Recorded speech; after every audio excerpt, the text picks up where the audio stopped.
Hey everybody and welcome to Adventures with Peps. Today we are painting Hammerstein, the leader of the ABC Warriors and the most expensive hero in the starter set.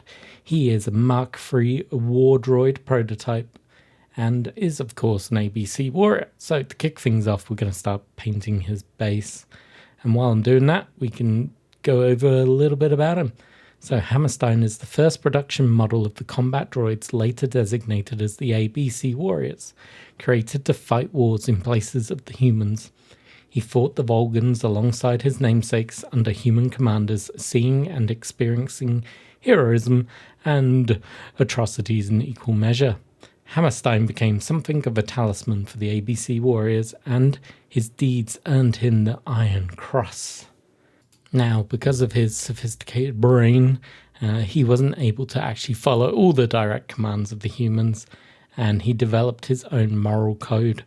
And this actually led to him being able to directly be insubordinate. So he always tried to do what was right for his fellow robots, which makes him quite unique. Right, the base is now done. We're going to cover the entire model in lead belcher like we did with the other warriors. After the Fourth Oil War, Hammerstein and the other ABC warriors were sent to Mars to make the world safe for human colonists. That mission accomplished, they were decommissioned and Hammerstein was sold by the military to become a member of the Robusters. After many disaster responses, rescues, escapades, and occasional combat deployments, Hammerstein reunited with his band and later led the ABC warriors back to Mars to deal with the civil unrest. This eventually became the full-scale continuation of the Volgan War, which leads us to the game we're now playing and painting for. In-game, Hammerstein is the second most expensive droid you can purchase. The highest one is Steelhorn, who comes with some crazy rules, so that's understandable. But at 32 points, he is very expensive, but luckily he does have some great stats. He's shoot 4, fight 4, resist 6. He's got his cooler 4 and a 5-inch move. He's also armed with auxiliary arms, which allow him to use a lot more weapons. And he has the classic hammer time stat line. And doesn't he look wonderful in silver? At this stage, we're now grabbing the Agrax Earthshade, and we're going to finish off the base whilst the lead belcher finishes drying. And yeah, basically this model comes with a hammer. He's got his auxiliary cannon, which is on one of his arms.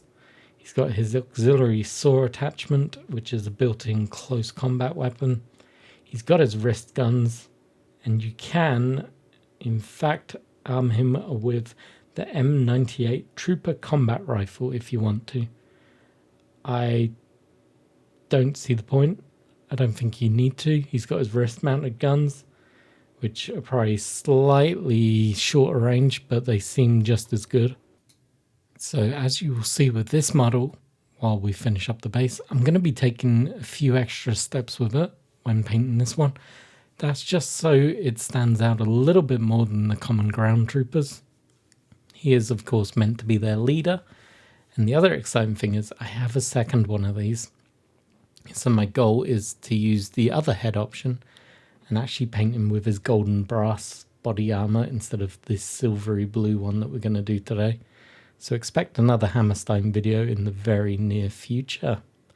Right, we are now grabbing the Stormhost Silver, and we are going to heavily dry brush the entire model to make him look a bit brighter. So I'm starting off with just some downward sweeps from the areas that I think would give it the most light. It's going to help create some fake shading for us to work off. And then I'm just going to start slapping it on after that. So let's skip on forward. And I grab the plasmatic bolt and the speed paint medium. And I do 5 drops of each for a 50-50 mix. It seemed to work on the last model, so we're going the same route again. And we're just going to cover the entire model. Now, if you were to go purely by the artwork in the book, these guys are a lot more bluer than I'm making them. This is purely my choice, I'm going to say. I like the greenish blue that they've tried to do on the model, but I want the silvery look, I think, is what I'm going for, so that's what I've chosen. If you want to go darker blue, similar step, you just probably want to be more gentle with the dry brushing that happens next. But I'm just going to work my way around, making sure all the recesses get a good hit of this green. This is going to take a while, so let's jump forward. With the mixture now dry, we grab the silver host again, and we go all over the model once more with a pretty heavy dry brush.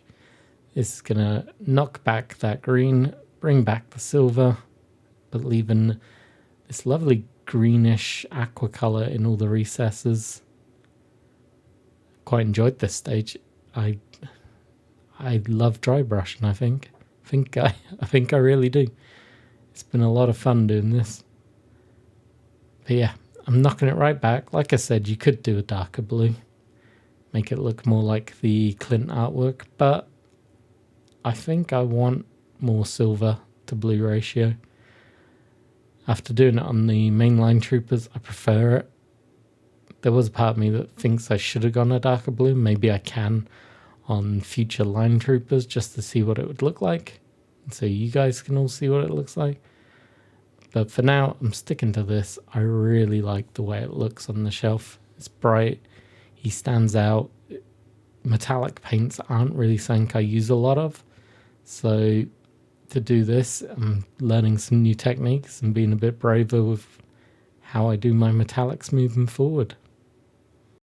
Now it's time to pick out anything that's brassy or golden, so I'm going to use my Nasdrag yellow over silver technique that I personally enjoy using. And we are going to pick out anything that I feel would be metallic. I probably go above and beyond what they do in the magazine. But once again, that is purely my artistic choice.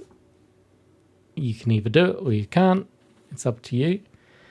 I pick out his knee joints, pick out the rover badge. I feel on their model, because they did him a lot darker blue than I did, they ended up just doing the rover in silver, but I'm happy to do mine in this gold effect. The ABC warrior badge, his shoulder pads are going to get done. There's some detailing on the back, and also his nipples. You got to do his nipples. It'd be rude not to. To be fair, even in the actual rulebook, they've painted his nipples golden.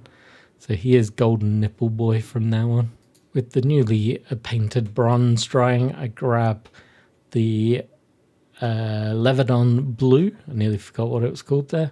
And I start colouring in all the guns and any wires, and also his track units. Anything that technically would be black, I'm doing in this blue. Now, this blue, if you wanted a more comic book accurate color scheme, if you use the paint medium on this paint and slapped it over the body armor, you'd probably get roughly the right shade of blue going on. So let me know if you want to see that style of ABC Warrior, and I'll see if I can do it. But like I said, it's very close to how I paint my executioners, so I wasn't too keen on doing that again. I wanted to do the brighter silver, and I think he's looking really cool right now. He's bright, he's colourful. We're going to have to knock it back a little bit with shades, I think. But I'm very happy with where we're going with this. I wasn't sure about ABC Warriors, I'll tell you the truth. I was on the fence. I wanted the models because it's 2000 AD and I'm obsessed with it. But I only bought the main kit, and then luckily I got gifted a kit.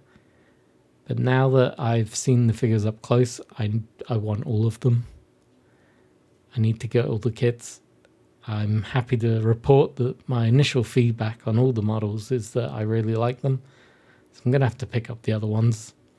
So expect a lot more ABC content in the near future, but I am concentrating on getting the starter set finished first. I then want to try and do a few of the battle reports and do a similar thing to what I did with Judge Dredd, where we go through the rules. I try and understand them and hopefully explain them in a way that helps you all understand them. And then you'll get to see me play a game. But yeah, let me know if that's something you want to see. If you don't, also let me know. by dropping me a comment below. And while you're there, hit the like, hit the subscribe and all that good stuff. And just make sure you say hi. Actually, while we're talking about that, I had a wonderful chat with Coasty Craig Minis on Instagram. Wonderful human being. Gave me some lovely feedback. We had a wonderful chat. I just want to say thank you, Coasty, for reaching out. And hope we can chat more about ABC Warriors in 2000 AD in the very near future. The next stage isn't that exciting. It is just none oil. And I'm trying to put it in all the recesses just to knock back the silver a little bit, because he is very bright at the moment. This is also going to add an extra layer of depth to the model, make him stand out a bit more as a character, make him a bit more interesting. But it's also going to allow those greens to show through. It's going to make the silver look a little bit duller, not so factory fresh. But what a fun model to paint. I've really enjoyed it. Up next will be the AK-47s. I'm going to take a day off of painting. I've done back-to-back videos on this kit since receiving the box. I want to take a hot minute to have a read of the rulebook, because I've not done that yet. And then we'll get back to painting. I hope to have the entire starter set painted by end of the week. And then hopefully have the terrain painted and built early Monday. And then I'll start concentrating on looking at the rulebook and trying to get out a battle report or something along those lines. So wish me luck on that one. Right, as you can see, we're getting a good look of all the parts on the robot. I pretty much did what I wanted to do. So I just picked out random things with the Nadstreg yellow to make it look brassy. Also picked out random pipes and cabling with the blue just to add a little pop of colour. Nothing's overbearing. Silver is the strongest colour on this model and will always be. And the other things just give you a little bit of interest for the eye to look at. But I'm so happy with the way this model turned out. I wasn't sure. He has a lot of flat surfaces on him. It's not my normal type of painting. Something so big and so flat. But I really enjoyed it. It actually made me stop and think how I wanted it to look. And I'm happy to report I did what I wanted. So I'm going to stop waffling here. I'll take some photos and we will see you in the very near future. As always, I appreciate you stopping by, listening to me talk and watching the video. And if you have any questions, just drop them in the comments. Cheers for watching.